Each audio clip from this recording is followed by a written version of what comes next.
Hello everybody, and welcome to Transforming Education Online. I'm really excited that we can actually offer this program for the first time like this online, where you can actually watch it in a relaxed way. We normally do this in person, and it's been a great privilege for me to actually be engaging with incredible leaders in countries all over the world, in ministries of education, superintendents, supervisors, school heads, teachers, right, who genuinely want to change the way we're doing things, to actually explore how we can do things differently, more effectively. This sector that we're in, the education sector, it hasn't changed much in 300 years. We're still in the industrialized 19th century model. And it's a sector that has so much momentum that all we see year in and year out are just iterative changes. So it's really important that as leaders that we actually take the time and pause for a minute and think about and reflect, what are we trying to do? What are we trying to do? What result are we trying to achieve? And what kind of purpose? What is our purpose here? We may think that we know this, but actually I don't think we think about these things that much. Well, people, human beings, our students are much more than their brains, right? Education is much more than the acquisition of knowledge.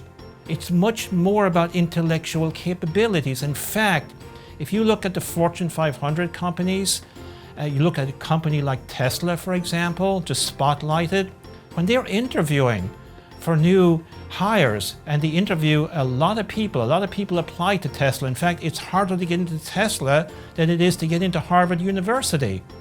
They are not looking at intellectual capability alone. They're actually looking, is this person in front of me a good person? What is their attitude? How do they carry themselves?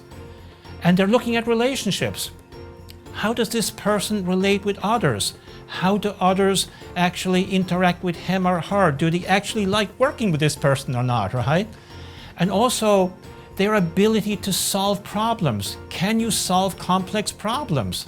And what responsibility have you taken to solve a problem and to demonstrate that? That's what they're looking for, right? They're not looking at just intellectual capability alone. And in fact, Elon Musk said that that was his worst mistake when he was hiring the first cohort, looking too much at intellectual capability alone.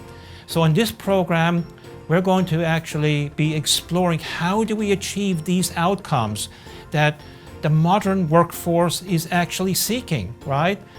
So our emphasis here is the cultivation of lifelong character and holistic growth. That when we focus on this, we're actually unlocking full human potential. Our potential is limitless.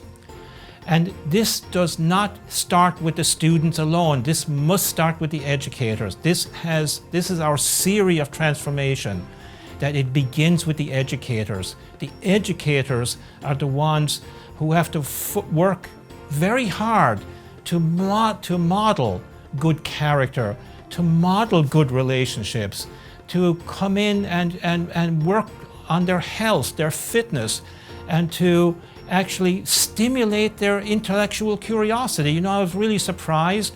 In some recent workshops, I asked educators, right, top leaders, how many of you have read a book in the past, 1 month, even the past 1 year? And very few people raised their hands, right?